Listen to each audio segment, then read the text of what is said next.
Français, française, citoyen, citoyenne, c'est toujours une citoyenne qui vous parle. Au moment où je désespérais le plus, qui vois-je arriver? Je vous laisse regarder par vous-même. Mardi soir, c'est le grand rendez-vous de la présidentielle sur BFM TV et sur RMC pour la première fois les 11 candidats. Ah putain, en une semaine, c'est la première fois qu'on nous dit qu'il y a 11 candidats. Tout vient à point, à qui sait attendre? Il a obtenu plus de 580 parrainages. Ses principales propositions, ses idées, son parti, son parcours, ses conférences à rallonge, sa chaîne YouTube, ses méthodes, ses soutiens et ses obsessions de Daesh au Dalai Lama, en passant par les Américains. Asselineau, l'inattendu reportage de Fabrice Babin, Marie Perrault, Camille Fournier. Putain, en 7 jours, on nous parle enfin d'un petit candidat. Trop rare pour passer à côté. À 59 ans, le candidat à l'élection présidentielle savoure sa notoriété toute récente. Ce matin... Sa notoriété toute récente. Je suis davantage en 24 heures qu'en 10 ans, donc effectivement, ce sont des choses qui changent. Évidemment, ça donne une renommée non seulement à moi-même, mais au mouvement politique que j'ai créé et puis aux analyses. On va vous installer, allez-y. Cela fait déjà 10 ans que François a fondé son propre parti politique, l'Union populaire républicaine. Quelle campagne de félicitations. Pour être dans le grand concours. Faut savoir un peu qui vous êtes, on regarde attentivement votre programme.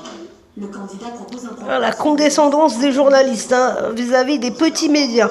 Vous voulez une sortie immédiate de l'Union européenne? Le langage du corps, le langage verbal, tout y est. D'abord, pas immédiate. Ce que je veux, c'est lancer immédiatement la procédure de sortie de ces de l'Union européenne, de l'euro, de l'OTAN. Oui, c'est un Frexit. Diplômé d'HEC et de l'ENA, inspecteur général des finances, François Asselineau est un ancien proche de Charles Pasqua. Il a travaillé dans divers cabinets ministériels sous des gouvernements de droite. J'aurais pu, depuis belle lurette, entrer dans un grand parti, notamment à l'UMP, puis aux Républicains, y faire carrière et puis avoir un poste de ministre. Ça ne m'a pas intéressé. Je fais de la politique, encore une fois, pour sauver notre pays qui est en train d'être détruit. Son parti ne se place ni à droite ni à gauche et se revendique loin de tout. C'est un souverain. Ne lui dites surtout pas qu'il ressemble à Marine Le Pen ou à tout autre. Et que d'ailleurs, la grosse différence avec Marine Le Pen, c'est qu'il n'y a pas chez lui d'obsession contre l'immigration, contre l'islam, contre les musulmans. Ce sujet-là n'est pas son sujet. Alors ça, c'est une lecture journalistique. Moi, je vous invite quand même à aller regarder le site, le programme. Et je vous invite à vous faire votre propre opinion. François Asselineau a tout misé depuis des années sur Internet avec une chaîne YouTube. Il s'est fait connaître grâce à ses conférences, lors desquelles il expose ses idées, toujours avec un ton de professeur. Et ici, vous avez, sur la même... Ah bah ça nous change des gugus, hein. Pour que ce soit bien clair, l'évolution du commerce extérieur de la France. Avec... A priori, il a l'air de savoir de quoi il parle. Et en rouge, nos importations. Un style érudit qui séduit. Certaines de ses vidéos affichent jusqu'à 340 000 vues. Et son parti affirme aujourd'hui avoir 21 000 adhérents. À titre de comparaison, Europe Écologie Les Verts n'en revendique que 6 000.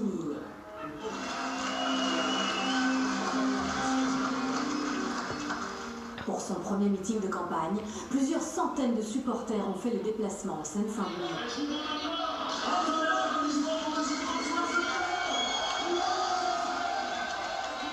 Un public plutôt jeune qui, lors de la dernière présidentielle, a voté aussi bien à droite qu'à gauche.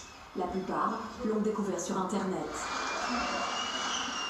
Sur scène, François Asselineau prend son temps. 3h20 de meeting avec des PowerPoint en arrière-plan. On n'est pas dans les slogans marketing, quoi. Donc j'ai vraiment l'impression d'apprendre d'une part et ensuite de choisir par moi-même et d'y voir plus clair. Voilà, un citoyen responsable. Érudit en même temps, qui connaît bien les histoires de France, qui est un don pédagogue extraordinaire. Chez les autres candidats, c'est quand même un discours de façade. Et le candidat a une obsession bien à lui, l'impérialisme américain.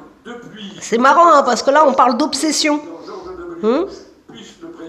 Quand il s'agit d'un candidat qui ne fait pas la faveur des médias, on parle d'obsession. Le champ lexical est très méticuleusement choisi. Il était le vassal des États-Unis d'Amérique. Si je suis élu président de la République, il est absolument hors de question que jamais le président des États-Unis me mette la papate sur l'épaule. François Asselineau va encore plus loin.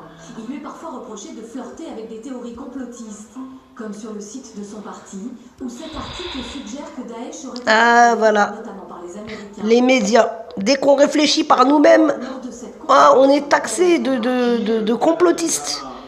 L'océan de sagesse. Très ami avec tous les dirigeants américains. Le Dalai Lama est un agent américain, on sait combien il est payé. Le candidat se défend, lui, de toute tendance complotiste. S'agissant du Dalai Lama, par exemple, eh bien moi je lis tout simplement le journal Libération. Le journal Libération de septembre 1998, le Dalai Lama financé par la CIA. C'est pas moi qui le dis. Moi on me reproche de lire les journaux. Pourtant, d'après l'Observatoire du conspirationnisme, il utilise des méthodes bien connues. Ah bah tiens. Au cœur de la manière dont la rhétorique complotiste fonctionne, c'est-à-dire en mêlant des éléments de vrai et puis des spéculations, en apportant des connaissances qui sont parfois tout à fait avérées. La théorie du complot. Citoyens, citoyennes, surtout, ne réfléchissez pas par vous-même, parce que vous allez être taxés de complotistes. Non, non. Ouvrez grand le bec, voilà, comme les oies, et gobez tout ce qu'on vous dit, tout ce que les grands médias vous disent. François Asselineau a obtenu largement ses 500 signatures. En 2012, il n'en avait récolté que 17, mais depuis, de nouveaux militants ont rejoint le parti. Maintenant, 5 ans après, on est passé de 600 à 18 000 adhérents. Donc on a beaucoup plus d'adhérents et aussi beaucoup plus de militants, de démarcheurs qui sont allés voir les maires. Dans le Calvados, Bernard Lenis est l'un des 587 maires à avoir parrainé François Asselineau. Je l'ai sous les yeux, là, c'est la copie du parrainage de M. Asselineau que j'ai signé le 27 février dernier. Bernard Lenis n'adhère pas au programme du candidat, mais il veut qu'il puisse défendre ses idées. Du point de vue démocratique, je pense qu'il était nécessaire, et qu'il est nécessaire d'ailleurs, que d'autres gens, que tous les personnes qu'on voit habituellement, se présentent. Pour convaincre les électeurs, François Asselineau a un petit budget, 800 000 €. Alors il a opté pour une campagne à l'ancienne, peu de grands meetings. Ah, on est loin des gros budgets, hein, de Marine Le Pen, Mélenchon, Fillon. Ah non.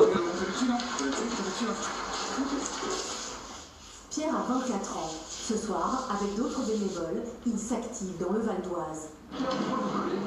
C'est de pouvoir faire connaître Asselineau essentiellement. Parce que c'est vrai que, comme ce que les autres ont dit, un autre c'est son parrainage, il était passé, je crois, 2 fois à la télévision en 10 ans. C'est quand même très peu pour un mouvement de cette taille. Ils sont fonctionnaires, ingénieurs ou médiateurs sociaux. Certains ont voté Sarkozy en 2 fois en 10 ans. C'est pathétique, hein. Et après, on va nous dire que non, les médias ne nous veulent pas notre élection présidentielle. Non, les médias sont très objectifs, il n'y a pas de souci. Hein. Avec son programme de défense des services publics. Pour moi, le programme de François Asselineau, en fait, c'est avoir une France qui défend les services publics, qui défend ce qu'on pourrait dire les veuves et l'orphelin. Et c'est en gros être contre ce néolibéralisme américain où c'est le chacun pour soi. Et où au final, on n'y arrive que si on a de l'argent, ou si vraiment on est bien meilleur que les autres, on arrive mieux à se débrouiller. Et il n'y a plus ce côté-là, en fait, tout simplement social de l'État pour moi. Ce candidat atypique peut-il être la surprise des élections à venir? En tout cas, dans les sondages, il est aujourd'hui crédité de 0,5% d'intention de vote. Ah, les sondages. Il cuisinait du poisson pour ses enfants, les policiers sont entrés chez lui. Voilà, Français et Françaises, je vous souhaite un excellent samedi après-midi. Voilà. J'espère que ce petit reportage vous a intéressé. On a fini par retrouver un petit candidat, comme aiment à appeler les médias, un petit candidat. Alors, moi, j'ai pas encore bien compris la différence entre le petit et le gros candidat, hein, enfin, parce que voilà, les médias nous l'expliquent pas vraiment. Hein. Ouais, petit candidat comme par exemple Dupont-Aignan, voilà, qui est quand même un élu local. Lassalle, qui est aussi un élu. Et puis gros candidat comme Emmanuel Macron, qui n'a jamais été élu de sa vie. Voilà, donc là, faut m'expliquer. Français et Françaises, c'était une citoyenne de la France profonde qui vous parlait. Bon week-end.